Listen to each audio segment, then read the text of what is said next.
All right, so for those of you who are in private practice, if you can just raise your hand real quick if you ever feel like you're on an emotional roller coaster.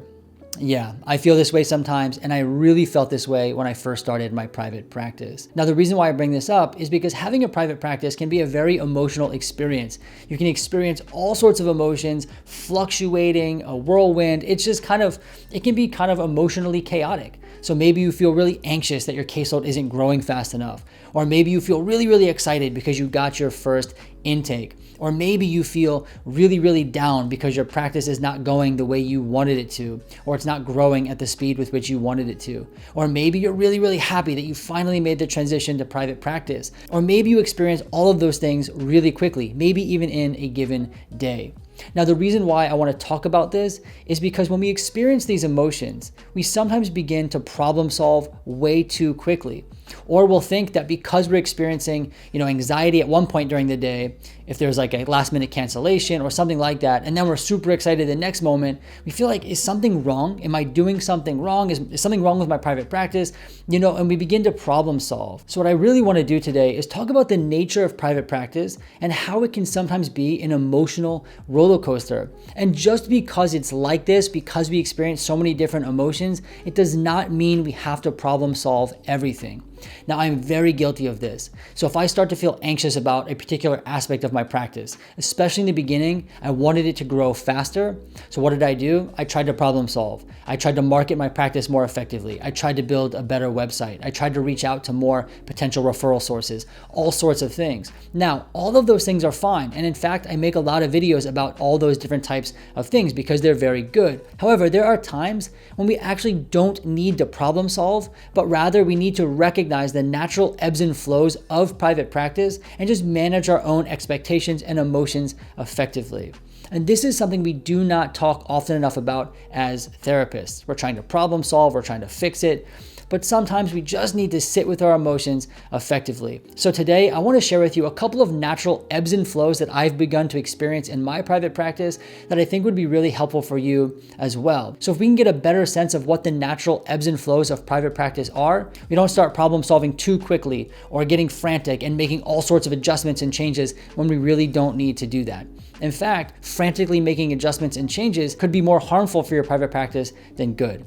So today, let's talk about the natural ebbs and flows of private practice and how it is an emotional roller coaster. However, before we do that, if you haven't done so already, please do go ahead and subscribe down below and hit the thumbs up button on this video. It really is helpful, but only if you want to. There is no pressure.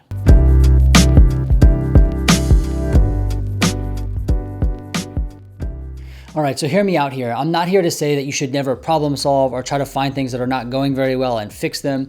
You should absolutely do those things. And we're actually going to talk about how you can determine the difference between something you should probably try to figure out and fix versus a natural ebb and flow towards the end of the video. So definitely stick around for that. But first, let's go over some natural ebbs and flows that will be a good starting point for you to begin determining the difference between something you need to problem solve and a natural ebb and flow. Now, some of the natural ebbs and flows that I'm going to talk about today, you might relate to. Others you might have to kind of think about how they apply to your specific context. But without further ado, let's go through a couple of these now. So let's just talk about this one. When you first start your private practice, it's going to be slow.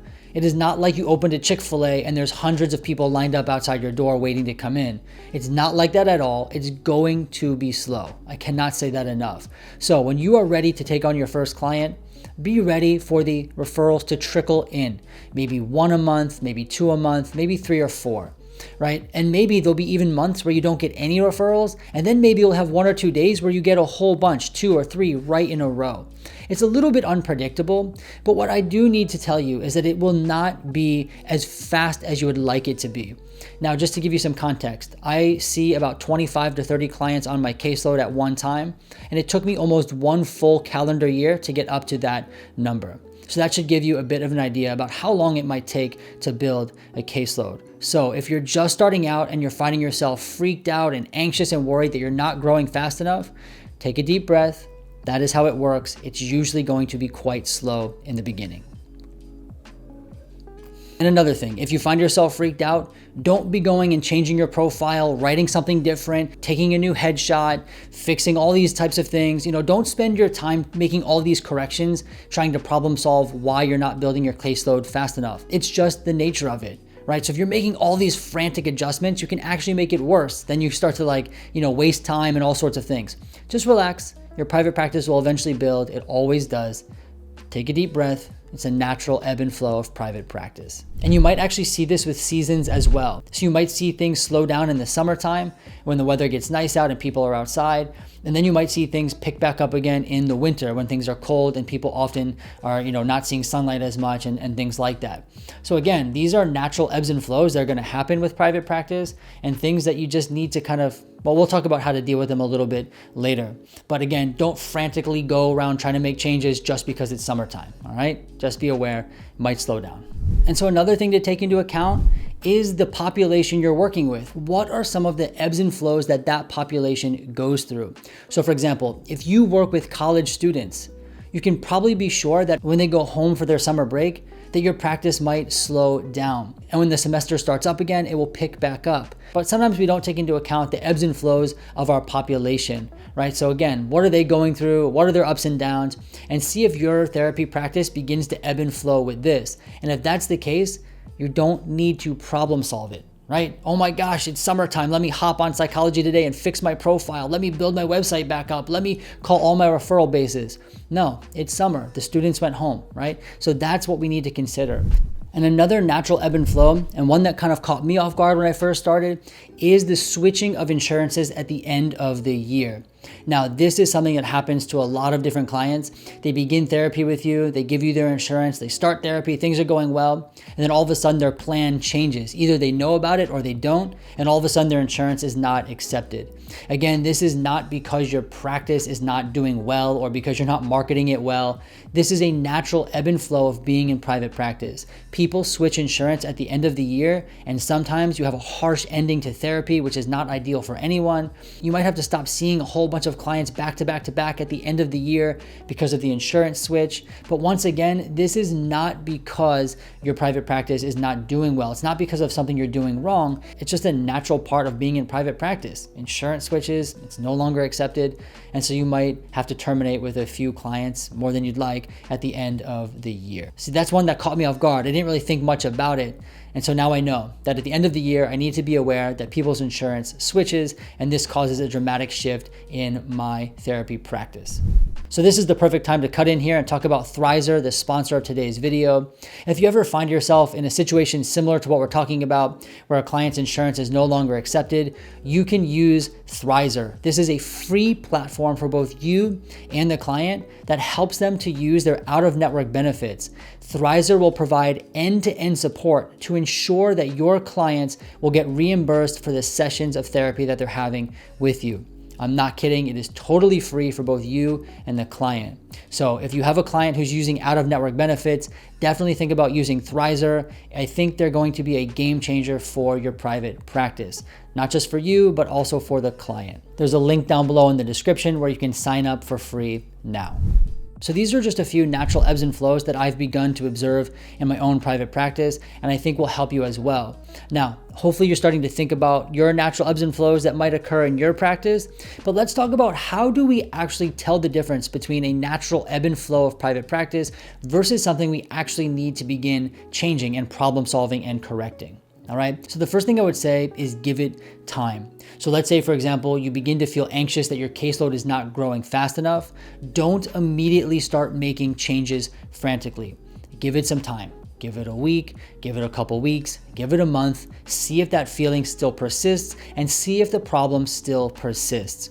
Oftentimes, we frantically make changes the moment we feel something like anxiety in regards to our private practice, and this could actually worsen the anxiety, right? So just sit with it, see if the problem and the feeling persists, and then if it does, go ahead and start to think about what adjustments might be helpful to make.